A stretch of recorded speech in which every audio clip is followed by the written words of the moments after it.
Most Western European states formed, roughly, their modern-day borders during the early modern era. Much detail had to be sorted out, but we have the rough outline for France, Spain, Portugal, Great Britain and the Netherlands. The only major nations missing were Italy and Germany, and the failure of both of these states to form during this time frame can be largely traced back to a single thing: the Holy Roman Empire. While the various kings and nobles of Europe were working on reducing the feudal power of the nobility during the early modern era, the Holy Roman Empire went down a different route. The emperorship was an elected position, giving the electors and the nobles a lot of power to elect favorable or weak emperors. Despite many attempts, the emperors of the Holy Roman Empire failed to consolidate power over Germany, leading to the mess of German states we know and love. But the final nail to the power of the emperor came during the 30 Years' War, the religious war within the Holy Roman Empire, after which Italy, the Netherlands and Switzerland left the empire officially. Religious unity was broken and the empire's nobles were now more independent than ever. But what if this changed? What if during an alternate 30 Years' War, the emperor came out massively successful, managing to centralize most of the German portions of the empire in 1648? How? Well, for decades, tensions were on the rise in Europe surrounding the Catholic-Protestant divide. The Holy Roman Emperor, seeing his empire becoming more and more divided across religious and political lines, decides upon a radical course of action. The Emperor and the Pope discuss what to do about the Protestants in Germany, and the Emperor proposes something radical. By the joint authority of the Holy Roman Emperor and the Pope, it is declared that any ruler within the empire that doesn't immediately return to the Catholic faith under direct fealty of the empire is declared a religious outlaw and has their titles declared null and void, giving official ownership of the land back to the emperor. Is this at all realistic? No. But it's an interesting premise to explore nonetheless. This would be a major upset within Europe, which is the biggest reason why this scenario could have never happened in real life. Many of the lands in the empire had been ruled by their nobility for centuries, and now the emperor was threatening to strip them of their land by decree of the Pope. This would have mixed reactions across Europe. The King of Spain would rejoice, the kings of France and Poland would be conflicted, and the Scandinavians, German Protestants and Italians would suddenly be terrified. The stakes of the coming conflict have suddenly been raised to incredible heights. If the emperor ousts from power the Protestant lords of the empire and takes direct control over these lands, it would permanently change the power dynamics within the empire and Europe as a whole. Apart from the large amount of directly controlled land, the emperor would also have gained incredible power to reassert control over the remaining Catholic states as well, paving the way for full centralization within Germany. And this has terrible potential implications for the surrounding states.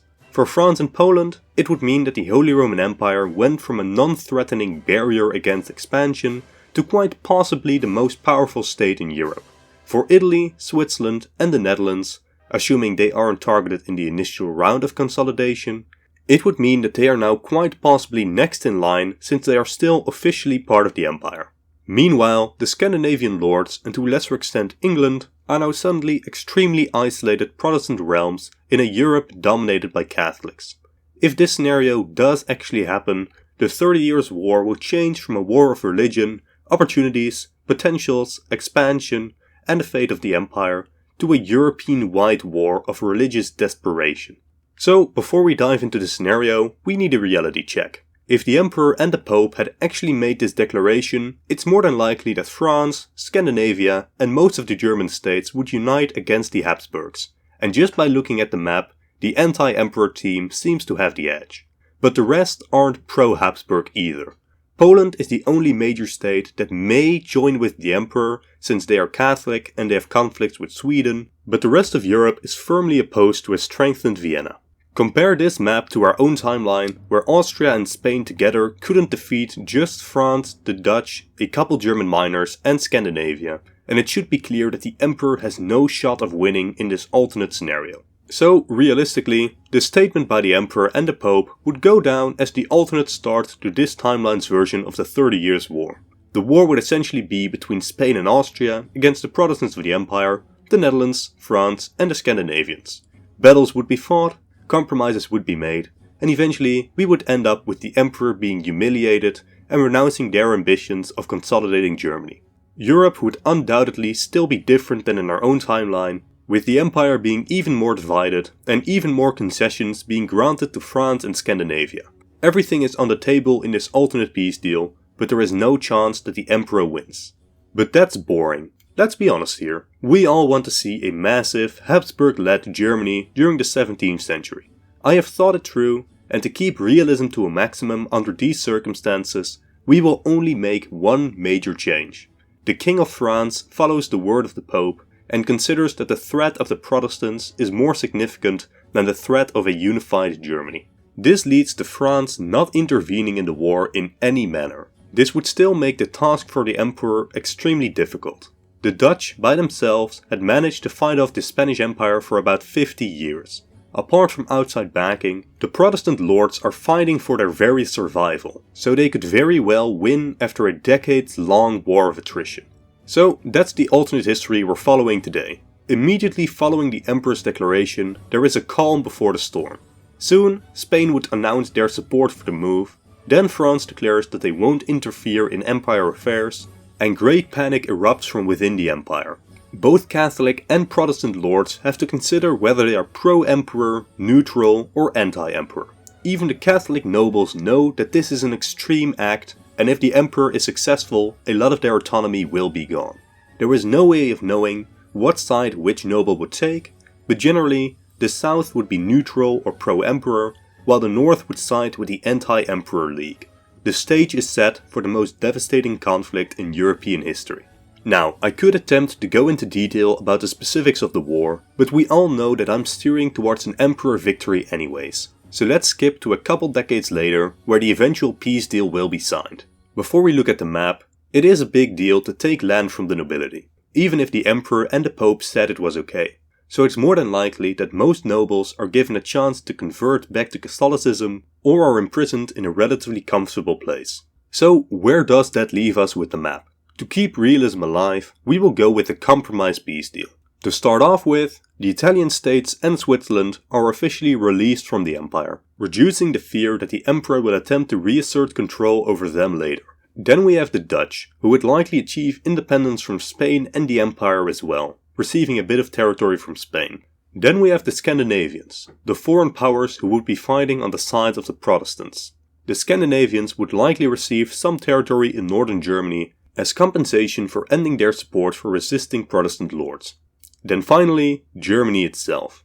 It's impossible to say which noble joined which sides, but the ones which sided with the emperor would lose a lot of autonomy, but would still be nobles ruling their own lands. They would likely even have their own territory expanded, while the remaining territory would now become ruled directly by the emperor, creating an enormous state in Central Europe.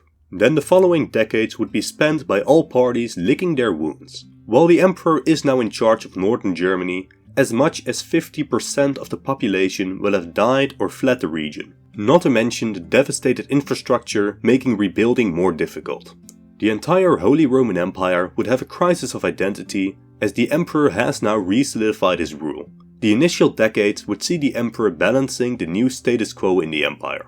There used to be 7 electors who got to choose who the new emperor would be. After this alternate 30 years war, the emperor now likely owns or has destroyed about 4 of these elector titles. From this point forwards, it's more than likely that the emperorship is no longer an elected title, and the title of elector is little more than an honorary title, further strengthening the emperor's position within the empire. While, for now, the empire is not getting involved in too many wars while it's rebuilding, everyone could see the behemoth rising in Germany. From here it becomes increasingly difficult to predict what would happen with a sense of certainty. Alternate histories starting in the Age of Monarchs are bound by much more randomness than in the eras that follow. How Europe goes from here relies on what specific figure marries what other figure, who is elected pope, when people die, and more. Just the fact that we have now removed the Lords of Hanover means that Britain will have a different royal family, having massive implications for British history. We have also now changed or removed the future monarchs of at least Britain, Prussia, Poland, and many minor states across Europe. So everything I'm going to talk about and all the maps I'm going to show are just guesses for what will eventually happen. Don't take them as a clear timeline of when things happen. The more the emperor consolidates Germany, the more it becomes the strongest country in Europe. Its population would be about equal to the Ottomans, but it would be larger than Russia, Poland or France. But most importantly, it has the curse and the virtue of its location. The curse is that they could be easily surrounded by rival powers joining together, which would mean that they could be easily outmaneuvered in any conflict. But the blessing is that they can intervene to their heart's desire in Eastern, Northern and Western Europe. It's also important to note that Spain, which is still a strong power at this point, is ruled by the same dynasty as the Empire is, and this alliance will undoubtedly dominate Western European politics in the near future. Meanwhile, the Ottomans were past their prime, nowhere near ready to collapse yet, but not a direct threat to the Empire either, especially since Poland and Russia would likely choose the Empire over the Ottomans. Over the next couple of centuries, the Ottomans would start to be pushed back further and further by their northern neighbors, as the Empire solidifies control over Hungary and the Ottomans start a spiral of decline. But this alternate Habsburg Hungary would be significantly different to our own timeline's Habsburg Hungary. In our timeline, especially after the Habsburgs faced internal setbacks like losing Silesia, Hungary had a significant amount of internal power within the monarchy. The Hungarian nobles were very powerful, and Hungarians were the second largest population group within the empire. Therefore, the Hungarians were able to internally cripple the Habsburg monarchy. This alternate Habsburg Empire would be largely dominated by Germans, meaning that Hungary has little leverage over the crown and would be relegated to a simple part of the larger whole, and over time the Hungarian nobility would start to lose more and more of their privileges. Then we have Poland-Lithuania. The details of their decline will be different with the lack of Prussia and a stronger emperor, but the Polish-Lithuanian system is doomed to collapse. Its political system was such that any single noble could veto any proposal, sending the entire political system into deadlock. During the 18th century, the Polish-Lithuanian system was often outright controlled by foreign powers, corruption and bribes. The creation of a powerful Holy Roman Empire will have done nothing to change this fact, and while the details are impossible to predict, Polish-Lithuania is doomed to fall into second-rate status. There is just a question of whether or not Poland-Lithuania gets fully divided by their neighboring states, or whether it gets reduced to a minor state in constant power plays between Russia and the Empire. Scandinavia is difficult to predict, but they are one of the few Protestant left in continental Europe. Not to mention they hold land in Germany itself, which the Emperor would undoubtedly want back. It's difficult to see the Scandinavians winning that conflict long term, so after losing their holdings in Germany, Scandinavia would likely be relatively the same as it is in our own timeline. Then finally, we have France, the only continental power that may be in a position to rival the new Habsburg Empire. But the French hands are tied as well. Their opportunity to break the Habsburg encirclement was during the 30 Years' War, and they missed it, indirectly creating a European superstate. Assuming nothing major changes and the French can't build a Scandinavian, French, Ottoman, Polish super alliance, the French simply don't have the strength to fight both Spain and the Empire. It is likely that for decades after the war, Western Europe is quite peaceful. If the Habsburg attempt to expand in Western Europe, it's quite likely that the Western Europeans unite against the Habsburgs, and if any of the Western Europeans attempt to attack the Emperor or Spain, then both will gang up on them. For France, the biggest opportunity to break out of their encirclement and regain a strong position is during the War of the Spanish Succession. Spain will have been stagnating as inflation, bad leadership and more issues weaken the nation. And then, the King of Spain dies, leaving the Spanish throne to the future monarchs of France, leaving open the potential for a future Spanish-French superstate to rival the Habsburgs. This alternate war of the Spanish Succession would be one of the most important wars in Europe's history, perhaps even more important than the 30 Years' War. Either the Habsburgs managed to regain the throne of Spain and smash French desires of European domination, or the French managed to split Spain from the Empire, making the Habsburg domination over Western Europe much less extreme, while opening the door to a future Spanish-French alliance and French expansion into Germany and Italy. The War of the Spanish Succession will be the decider. Will Europe be dominated by France, the Habsburgs, or a balance between the two? I will not throw out any predictions as to which side will win. While the Habsburgs now start from a stronger base, it's questionable how the rest of Europe would respond. In our own timeline, much of Europe joined on the side of the Emperor, since very few wanted to see a French-Spanish superstate. But in this alternate scenario, much of Europe will be divided. In our timeline, it was a simple question of, do you want France to dominate Europe or not? Which most European states will answer no to.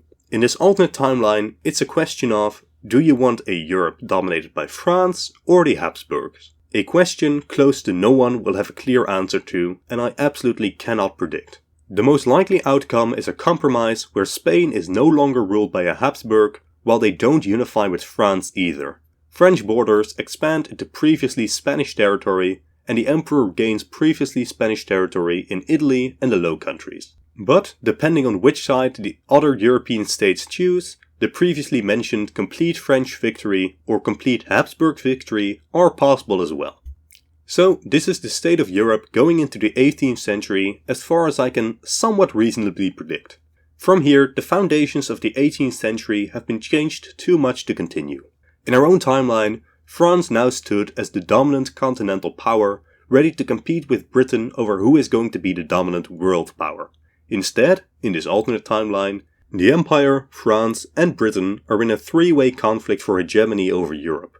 The Empire is the strongest European power, but France and Britain have colonial holdings bolstering their economy. How this alternate struggle for Europe develops is impossible to say. Do Britain and the Empire team up against the French? Do France and Britain put their rivalry on hold to prevent a total Habsburg hegemony over Europe? It's all up in the air, and I will leave it up to you in the comments how you think the future of Europe goes from here. If you enjoyed the content, consider subscribing for at least one alternate history video every week. To help the video grow, consider leaving a like and a comment. It really helps against the algorithm. Even just commenting something simple like hi helps the video out massively. Thank you all for watching, and a special thanks to these patrons who help me dedicate more time and effort to the channel by supporting me monetarily. To help the channel and get early access to videos whenever I complete them myself, consider supporting me there. As an added bonus, you get added to this animation.